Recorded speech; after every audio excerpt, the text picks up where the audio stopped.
कि कई माता पिता को इतना ही नहीं पता भागवत कथा और भागवत गीता में क्या अंतर है। कितने लोगों को पता है भागवत कथा और भगवत गीता में कितना अंतर है? जो अपने वेदों को, अपनी संस्कृति को नहीं जान सकते, वो बालकों को क्या संस्कार दे देंगे? कोई भी ऐसा धर्म दिखाइए जिसमें ये नहीं पता हो कि उनकी धार्मिक पुस्तकों में क्या क्या है। केवल ऐसा ही नहीं कि एक ही बुक है, उनके पास और भी बुक्स होती हैं, सबके नाम पता होते हैं उन्हें। एक हम हैं जो कभी अपने बच्चों को उस कार्य से अवगति नहीं कराते। हमको लगता है ये क्या इनके पढ़ने की वस्तु है। बच्चा बेटा तुम पढ़ो आगे, बस तुम पढ़ाई पे ध्यान दो। और वही जब शिक्षा ले लेते हैं तो इतने स्वच्छंद स्वतंत्र हो जाते हैं, फिर आपकी आवश्यकता नहीं पड़ती उनको, क्योंकि आपने भावनात्मक संस्कार आदि चीजों से जोड़ा कब था उन्हें। फिर आप बच्चों को दोष दें, मेरे बच्चे बिगड़ गए, मेरे बच्चों ने ऐसा नहीं किया, हमने इतना सब कुछ किया। आपने भावनात्मक चीजें दी उन्हें, आपने स्वार्थमय चीजें उन्हें सिखाई हैं। जैसे पक्षी होते हैं, माता पैदा करती है, घोंसले में जन्म देती है, उन्हें आके चुगाती है, बड़ा करती है, पंख फैलते उड़ जाते हैं माँ बाप को छोड़ करके। वो हर बार पैदा करते हैं, हर बार छोड़ के भाग जाते हैं। शिक्षा बुरी नहीं है, लेकिन शिक्षा के साथ संस्कार बहुत आवश्यक है। ये संस्कार होना, ये मूल्य होना, सामाजिक मूल्य होना बहुत आवश्यक है। अगर ये नहीं रहे तो फिर आप चाहे अपना पूरा जीवन लगा दें, लेकिन संतान आपके लिए रुकेगी कहाँ? वो फिर अपना फायदा देखेगी ना। जहाँ उसे सुख मिले, जहाँ उसे ऐशो आराम मिले, जहाँ उसे सुख सुविधाएं मिले। इसलिए कई बार हमारे भी ऐसे कई भक्त हैं जो खुद रह रहे हैं लेकिन बच्चे विदेश भाग गए। अब बूढ़े बड़े यहाँ पड़े हुए, कोई सेवा वाला नहीं है, पर बच्चे सब विदेश हैं, सब सेटल हो चुके हैं, वो छोड़कर आना नहीं चाहते यहाँ।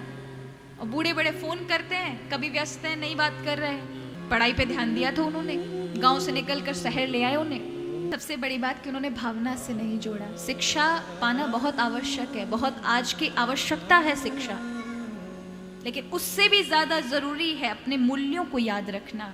कभी बैठकर बच्चों से बात की, कभी अपने माताओं को, पिताओं को कभी इतना समय है कि अपने फोन से या अपने व्यस्ततम जीवन में से थोड़ा सा 5-10 मिनट अपने बच्चों के लिए निकालें। रात्रि के समय अगर आप फ्री होते हैं, बच्चों के पास बैठें, उन्हें आदत में डालें, उन्हें अच्छी चीजें सिखाएं।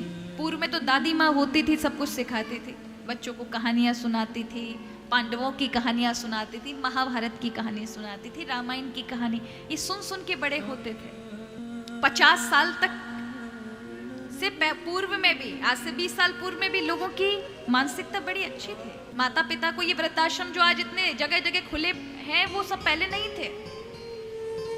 जितनी ज्यादा शिक्षित होते जा रहे हैं, एजुकेशन जितना हमारा हाई होता जा रहा है, उतने ही हम संकुचित मन वाले होते जा रहे हैं। मैं ये कहूंगी, पढ़े लिखों से लाख गुने अच्छे वो गांव के गंवार बहुत अच्छे हैं, जो अपने माँ बाप को तो कम से कम नहीं छोड़ते, उन्हें घर से बाहर तो नहीं निकलते, उन्हें अपने पास रखते तो हैं। गंवार हैं, नहीं आता उनको कुछ, पर मूल्य उन्हें पता है, सामाजिकता के मूल्य पता है, पारिवारिक मूल्य पता है। चाहे कैसी भी परिस्थिति हो, हम माता पिता को नहीं छोड़ेंगे। और मुझे वो गांव के भोले वाले लोग बहुत अच्छे लगते हैं। और जो परंपरा कुछ पढ़े लिखों में है, तो उनके पूर्वजों का, उनके माता पिता का विशेष आशीर्वाद है उन पर। तो मैं बस इतना ही कहूंगी, अपनी संस्कृति को मत भूलें। बच्चों को कहीं कथा आदि, सत्संग हो, भजन आदि हो, उनमें लेके जाएं। कहीं कोई मर गिर जाए ना, वहां भी बच्चों को लेके जाएं, दिखाएं। हम सोचते हैं मैंने बच्चों को नहीं लेके जाएंगे, अरे कैसे सीखेंगे ये? उन्हें तपस्या कराएं अभी से। ऐसा ना सोचे कि इन बच्चों के ऊपर ये प्रभाव नहीं पड़ना चाहिए, नहीं पड़ेगा तो ये उस लायक बनेंगे नहीं। अच्छे कार्यों में लेके जाएं। कभी जन्म उत्सव हो तो ऐसे अनाथ आश्रमों में लेकर जाएं, उनके हाथ से दान आदि करें जिनके माँ बाप नहीं हैं और किस प्रकार कष्ट झेल रहे हैं, उन्हें पता होगा। ऐसे वृद्धों के पास लेके जाएं, वृद्धाश्रम में, जिनके बच्चों ने उन्हें छोड़ फेंका है। देना उन्हें भावनात्मक चीजें। कैसे संस्कार नहीं बनेंगे? संस्कार कोई दुकान से नहीं आते, इन्हीं चीजों से आते हैं।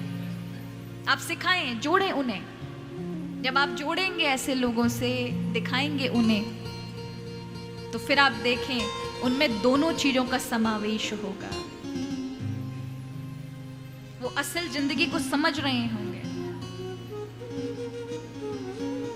हमारी माता जी मैं बचपन में लेके जाती थी, कहीं भी जाती थी हमें साथ में लेके जाती थी। और मुझे लगता है बहुत छोटी उम्र में हमें बड़ी से बड़ी समझदारी मिल गई महाराज, बहुत कम उम्र में।